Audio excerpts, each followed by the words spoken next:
সারাদিনের অক্লান্ত পরিশ্রম, অফিসে বসের খিটখিট, রাস্তায় যানজট প্রত্যেক দিনে নিত্য সঙ্গী হয়ে দাঁড়িয়েছে।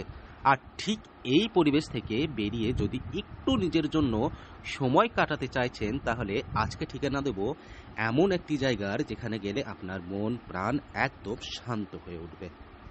কলকাতা থেকে খুব কাছেই এই জায়গা। অন্যদিকে আপনি যদি বীরভূমের বাসিন্দা হয়ে থাকেন, তাহলে আরও কাছে এই জায়গাটি। তবে এবার প্রশ্ন, কোথায় এই জায়গাটি? বীরভূমের রামপুরহাটের খুব কাছেই, অর্থাৎ মাত্র 30 থেকে 40 কিলোমিটারের মধ্যেই অবস্থিত ঘাগর মিনি ওয়াটারফল। আপনি খুব সহজেই যে কোনো ধরনের গাড়ি ভাড়া করে পৌঁছে যেতে পারবেন এই জায়গায়। একদম রাস্তার দুধারে সুন্দর সুন্দর গাছগাছালি এবং গ্রাম্য পরিবেশ মনকে এক আলাদাই শান্তি দেবে। ছোট বড় পাথরের উপর দিয়ে বয়ে চলেছে ঝর্ণার জল।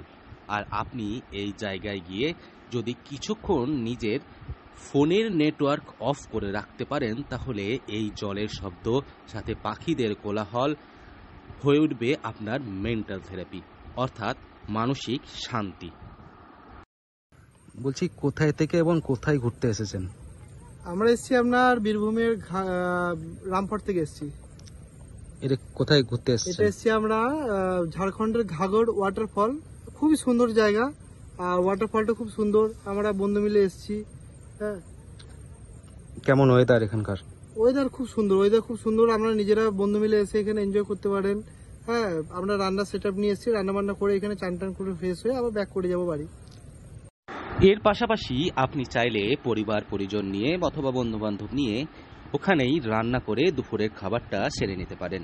যে কোনো গাছের তলায় বসে আপনি খুব সহজেই আপনার নিজের পছন্দের মতো যে রান্না, সেই রান্না কিন্তু করে নিতে পারবেন খুব অনায়াসেই। রামপুর থেকে ঠিক কতটা দূরত্ব?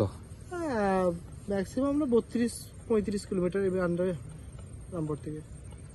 সামনে তো শীতকাল আসছে, কি বলবেন যারা বনভোজনে আসে তাদের? শীতকালের জন্য এটাই বলতে পারি যে অবশ্যই বনভোজনের জন্য অবশ্যই আসতে পারেন। যে এখানে ওয়েদারটা এতটা সুন্দর, আর গাছপালা আছে, প্রাকৃতিক একটা সৌন্দর্য অনুভূতি হবে। পিকনিক করা অবশ্যই একটা ভালো স্পট, এটা একটা জানাতে পারি। কি দেখলেন? ঝর্ণা দেখলেন? হ্যাঁ, আমরা একটা ঝর্ণা দেখলাম। ঝর্ণাতে এখানে চান করলাম। অবশ্যই জল খুব ভালো। তবে একটি বিষয়, এই জায়গার প্রায় 1 থেকে 1.5 কিলোমিটারের আশেপাশে তেমন কোনো খাবারের দোকান নেই। তাই আপনার সঙ্গে অবশ্যই প্রয়োজনীয় জিনিসপত্র যেমন জল, কেক, বিস্কুট যেটাই হোক না কেন নিয়ে যেতে কিন্তু একদম ভুলবেন না। আরেকটি বিষয়, এই এলাকায় যে কয়েকটি দোকান রয়েছে, প্রায় 90% দোকানেই অনলাইন পেমেন্টের কোনো ব্যবস্থা নেই। আর যদিও বা দেখতে পেয়ে যান যে অনলাইন পেমেন্ট হচ্ছে, সেখানে অনলাইন পেমেন্ট করতে কিন্তু আপনার যথেষ্ট সমস্যা হবে, কারণ ফোনের নেটওয়ার্ক অনেকটাই সমস্যা হয় সেখানে।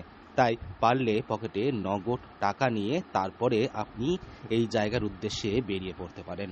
এই জায়গা আপনার ভ্রমণের এক সেরা ডেস্টিনেশন হবে, এটা বলার কিন্তু আর কোনো অপেক্ষা রাখে না। বীরভূম থেকে সৌভিক রায়ের রিপোর্ট, লোকাল 18 বাংলা।